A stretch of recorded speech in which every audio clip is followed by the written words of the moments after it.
પ્રતિનિધિ એ એકની એક જગ્યાએ 3-4 વખત ચૂંટાય તો સમજી લેવાનું કે એની કોઈ આડઅસર મતદારોમાં નથી, તો જ ચૂંટે, બાકી છૂટતા નથી.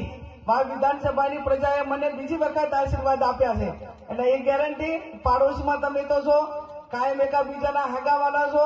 અને ઓલા કહેવાય કે પુત્રના લખન પારણામાં જો અહીંયાથી વાવવાળાનો અવાજ બરોબર ના આવ્યો હોત તો પછી આ કોઈ તમે મને સાંભળવા માટે મારી વાત સાંભળવા માટે પણ ના આવ્યા હોત.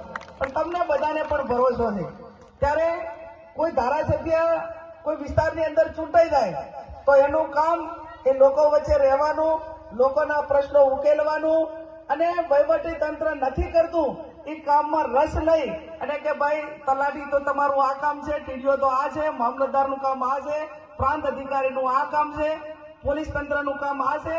જ્યાં પ્રજાના પ્રતિનિધિઓ ક્યાંક ને ક્યાંક અન્યાય કરે અથવા ન કરે તો એના માટે કરીને વહીવટી આખી સિસ્ટમ પ્રજાના પૈસે ઉભે કરેલી છે. તલાટીને પગાર કોણ આપે છે? પ્રજાના પૈસે પગાર તલાટીને આપવાનો છે.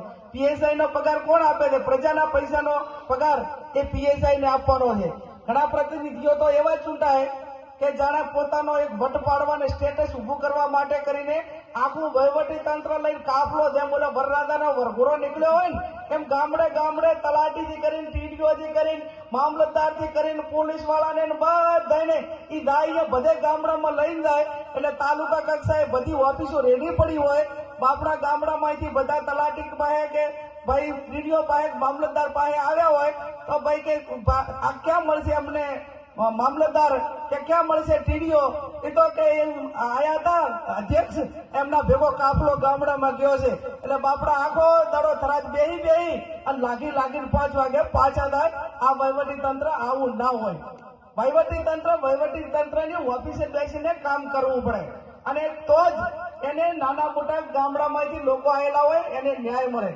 ત્યારે મારે આપ સૌને વિશેષ નથી કહેવું, તમામ પરિસ્થિતિથી આપ વાકેફ છો.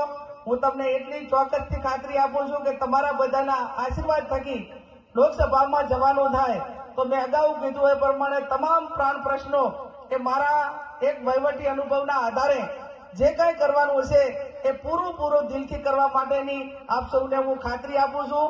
અને બીજું એટલું ચોક્કસ કહીશ કે મારી લડાયક સ્વભાવ એ કાયમી વહીવટી તંત્ર સામે રહ્યો છે. કોઈ પણ વહીવટી તંત્ર, ચાહે પોલીસ વિભાગ હોય કે કોઈ પણ વિભાગ હોય, જ્યારે કોઈ ગામના આગેવાનો હોય કે કોઈ નાનામાં નાનો માણસ હોય અને એને અન્યાય કરે ત્યારે અન્યાય માટે લડી લેવાનો સ્વભાવ એ કાયમી મારા માટે રહ્યો છે. અને આવનાર સમયની અંદર પણ એનો એ સ્વભાવ લોકો માટે કરીને મારો લડવા માટેનો રહેશે. આપ સૌ મોટી સંખ્યામાં હાજર છો. 15મી તારીખે ફોર્મ ભરવાનું છે. આમ તો વિધાનસભામાં હું એમ કહું કે મારું 2 વખત મામેરું ભર્યું, પણ આ થરાદ તાલુકાનો ઠાકોર સમાજ હોય કે તઢારે આલમ હોય તો સમાજ માટે આગેવાને શું કરવાનું હોય? સમાજ માટે વર્ગ વિગ્રહ ઉભા ના કરવાના હોય. એ સમાજે કોઈ બીજા સમાજે નાના મોટી ભૂલ કરી હોય તો એનો વાતનો વતેસર કરીને બીજા સમાજને હેરાન ના કરવાનું હોય. મેં આ જેટલા ગામના નામ લીધા એ તમામ ગામોની અંદર હું આવેલી છું, અને ગામમાં આવીને મારું કામ શું હતું કે ભાઈ સમૂહ લગ્નમાં જોડાઓ, ભાઈ વ્યસનમાંથી મુક્ત બનો, ભાઈ શિક્ષણ માટે કરીને ફાળો આપો, અને કોઈ પણ સમાજ, મોટા સમાજો હોય એ સમાજમાં વ્યસન મુક્તિ થશે, શિક્ષિત થશે તો જ એ સમાજો સુધરશે, અને સુધરશે તો જ બીજા સમાજોને ક્યાંક ને ક્યાંક આડકતરી રીતે ક્યાંક નાના મોટું નુકસાન થતું હોય એ ક્યારે અટકે કે પોતે શિક્ષિત હોય અને નાના મોટા ખર્ચાઓમાંથી બહાર નીકળી વ્યસન મુક્ત બને તો પણ બીજાને ક્યાંક ને ક્યાંક મદદ કરે. એટલે આપ સૌને મારી 2 હાથ જોડીને વિનંતી છે કે આપણા બધા જ આગેવાનોએ આપણા વચ્ચે કાયમી કામ કર્યું છે. મેં તો જાહેરમાં કીધું હતું કે ભાઈ પરબતભાઈને ટિકિટ આપતા હોય તો અમે કોઈ ઉમેદવાર નથી, અમારે લડવું નથી, અમે બધાએ જે કઈ જાય હશે એ ખીચડીમાં ઢોળાશે, જેટલું થાય એટલું પરબતભાઈના બધા કામ કરશે, પણ કોઈને નડશે તો નહીં. આટલી ગેરંટી તો પાકી હતી.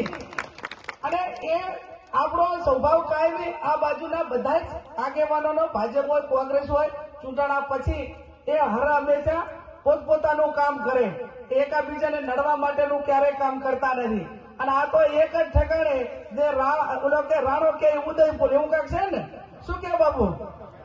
હે એવી કાંક કહેવાય છે ને, કોઈ રાણો કે ઉદયપુર.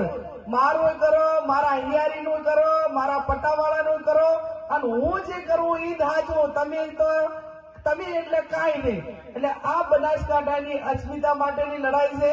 બધું બહાર ના આવી અને આપણા ઉપર દબંગગીરી કરતા હોય અને દાદાગીરી કરતા હોય તો આપણે બે જ દાદાને માના છે કે અમે અમારા હિન્દુ ધર્મની સંસ્કૃતિ પ્રમાણે અમારા દાદા હનુમાન દાદા છે અને ગણપતિ દાદા છે. ત્રીજો કોઈ દાદા થવા માંગતો હોય તો એ દાદાઓને કહેજો કે તમારા મગજમાંથી રહી કાઢી નાખજો. આ ભાવ ખરાબ અને બનાસકાંઠા જિલ્લો છે કે જેને અસ્મિતા માટે કાયમી લડ્યો છે અને આવનાર સમયની પણ આ લોકશાહી ટકાવી રાખવા માટે પૂરી તાકાતથી પૂરી મજબૂતાઈથી લડવાનો છે.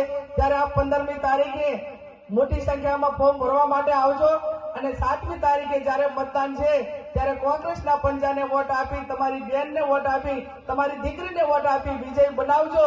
તમારું વોટ એળે નહીં જવા દઉં એ ખાતરી સાથે આપ સૌનો ખૂબ ખૂબ હૃદયપૂર્વક આભાર.